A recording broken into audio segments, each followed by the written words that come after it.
Hey guys, today I'm going to be showing you guys my selections from my try a chapter thing that I had mentioned when I posted my September TBR.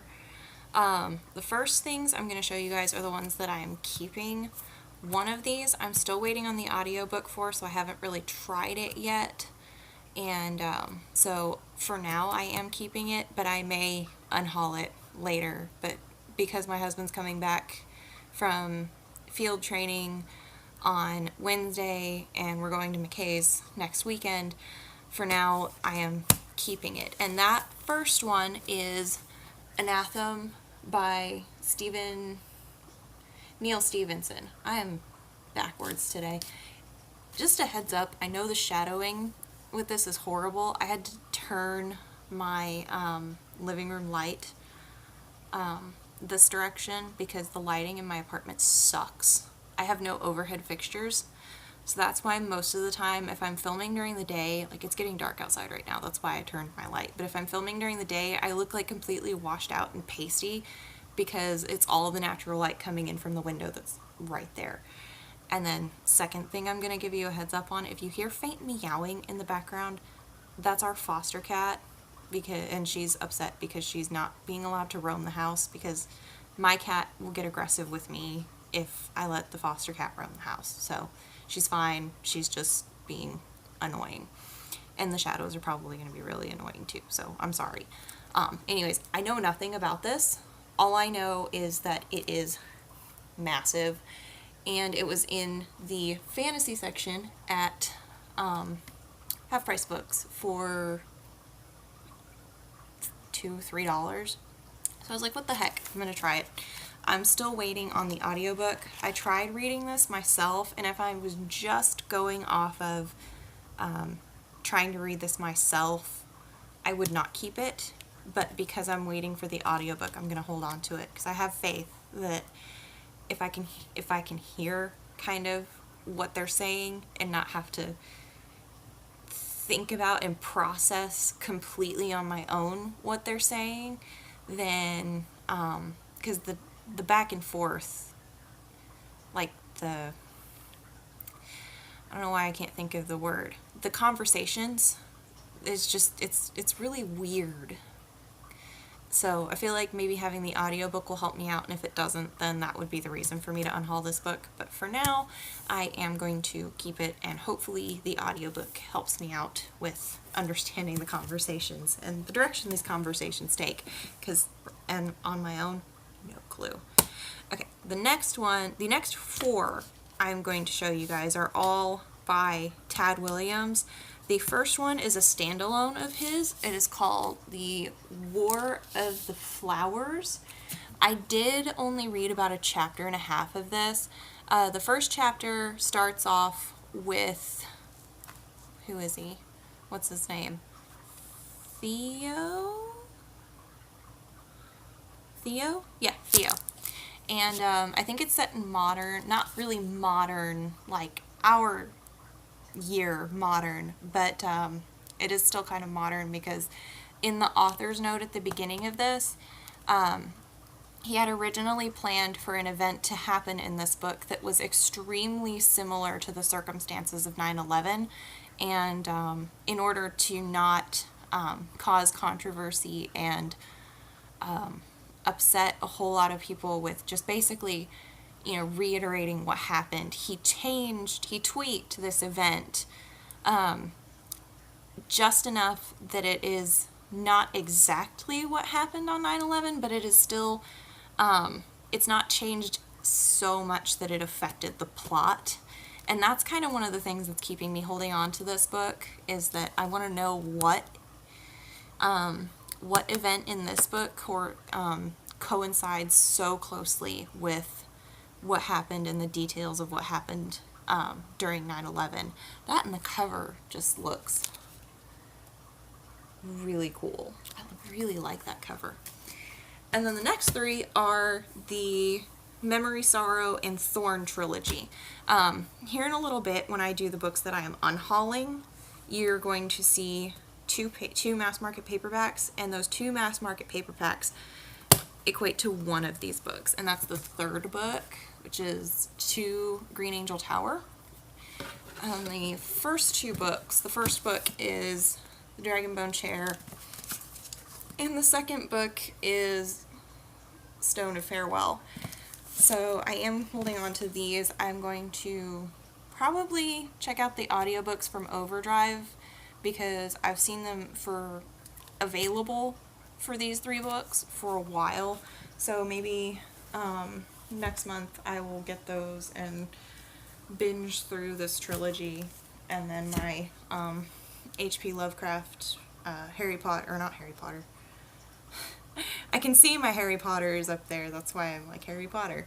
My H.P. Lovecraft Barnes & Noble collector's edition, because I want to read H.P. Lovecraft for the very first time in October, because I feel like that would just be completely perfect, but I'll get to that when I do October stuff. Now we're getting to the books that I'm unhauling. The first book was one that I read during the Newts. I enjoyed it, but I don't think I will ever reread this book, and that is Widow of the South by Robert Hicks. It is about one of the major battles that took place in Tennessee during the Civil War, and how this widow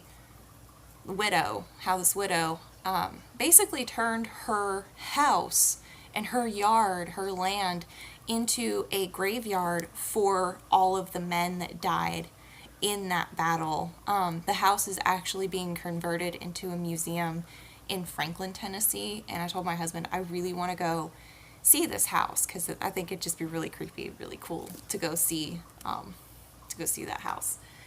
And then the next book is I know I just said I want to binge through H.P. Lovecraft, but I am unhauling this edition of H.P. Lovecraft because I found the Barnes & Noble edition at the same place I got this one, the Grumpy Book Peddler, for $10 instead of $25. So I am going to keep that really nice Barnes & Noble one, and I'm going to unhaul this one. Okay. The next stack of books, I need to adjust. The next stack of books are the other ones from my Try a Chapter deal that I did that I decided I was not going to keep. And the first one is a biography about Catherine the Great.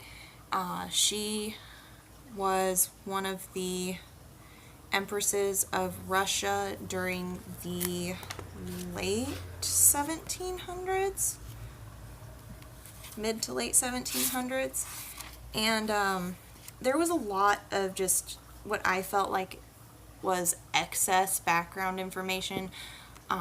Like there were 2 whole chapters that I skipped just because they weren't about,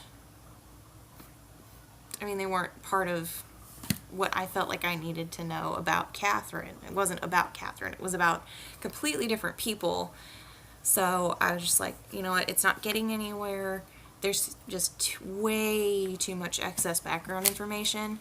And some biographies don't have that, but this one really did. I may try to pick up a different one on Catherine the Great later down the line, but I'm definitely going to unhaul this one. The next 2 are the first 2 books in the True Fire series, and that is True Fire and True Dark by Gary Meehan. The synopsis of this is what really got me. The synopsis of the first book, I didn't even touch the second book because I only got 1 chapter into the first book, but the first paragraph of the synopsis for this one is: her sister has been stolen, her grandfather has been murdered, her entire village has been burned to the ground. At just 16, Megan's life is destroyed, and she wants to strike back at those responsible. That's what got me in this book. What turned me off to this series was that when you pick up with Megan, she's angsty and upset because she got with this guy. Her twin sister is dating the brother. And so she slept with the other brother. She slept with the one guy whose brother is dating her twin sister. and she's pregnant, and she's really upset about it. And that's basically the whole first chapter until she witnesses her baby daddy's murder by the knights that came and basically wiped out her entire village, killed her grandfather, and took her sister. And I wasn't really looking forward to more of that. So I know it was only the first chapter. I probably should have given it more of a chance, but I really don't think that I really wasn't motivated reading it. So I really don't think I would have gotten very far trying to force myself to read more into it. And then the next 3 books that I'm unhauling are the Gemma Doyle trilogy. I know this is really popular, but I wasn't like hating it when I was reading A Great and Terrible Beauty, but I wasn't like completely enthralled either. The first bit where she's still in India with her mom was kind of, it was more interesting than when she goes back to England and goes to this finishing school. But then when she gets to the finishing school and she starts interacting with more of the girls that are at the finishing school, it just seems like it's just going to be a battle of who can be the biggest snob and who can outdo everybody else in just being a complete and total bitch. So, I mean, maybe if I would have read farther, I would have found out that it's not that, but it just completely like drops her visions. Like, you don't talk about her visions once she gets to this school. It's nothing. She talks nothing about them. She doesn't think about them, nothing. It's just her and her roommate and a bunch of these other girls being... Her roommate's not a snob. Her roommate's actually really nice. But it's her and a bunch of these other girls just trying to see who can outdo the other one at being the biggest snob. So I am going to unhaul these. If I ever get the notion to read them again, I can either probably borrow them from a library or find them again for really cheap. Okay. Next 3 books. First 2 are the ones that I mentioned a little bit ago, and those are the mass market paperback versions of To the Green Tower. That book is so massive, they split it into 2 mass market paperbacks. So instead of keeping the 2 mass market paperbacks, I'm going to keep the really giant floppy paperback instead. And then the third one in this stack is this version of Blood of Elves, which is first... Technically, it's the first book in the Witcher series if you don't count the 2 short story collections. If you do count the short story collections, it's the 3rd book in the Witcher series. I don't want them in this edition, and I don't know when I'm going to get to reread Last Wish and then get on to reading the 2nd short story collection. So I figured I'd just unhaul this one, and I'll get the editions I want later down the line if I decide that I really want to own physical copies of these books. Last stack that I'm going to talk about is going to be an extremely unpopular opinion, and I have a feeling that this is going to hurt me a little bit. I am going to be unhauling my copies of A Song of Ice and Fire. Hear me out on this. I listened to the audiobooks. I listened to Game of Thrones, and I really enjoyed Game of Thrones.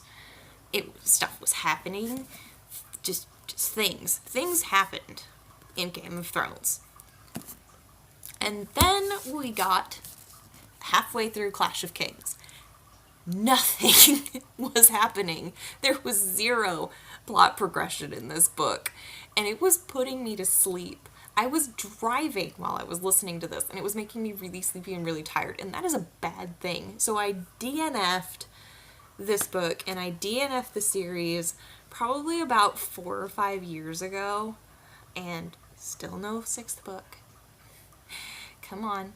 That's what I was holding out for, was the 6th book. But now I think I'm just going to completely cut the cord and DNF this series. I do still have the audiobooks for the first 5 books, and then I also have this one as a Kindle with the audible narration. So if I ever do want to give these a try again, I can always just listen to the audiobooks, but I don't feel the need to keep physical copies of books that I am probably never going to reread or revisit. So, yeah. Hate if you want. Everybody likes different stuff, so. And I just don't like Game of Thrones or George R. R. Martin. I don't like soft magic systems. I don't like not magically heavy fantasy. So, I guess I'm just not on this end of the spectrum. Anyways, those are all of the books that I am going to be unhauling, and then the books that I kept out of my try a chapter experiment. I may do this again later down the line, once I pick up some more books. You know, if I pick up like a bunch of really cheap books and try it again, but I don't know. We'll see. So anyways, that's it for this video, and I will see you guys in my next one.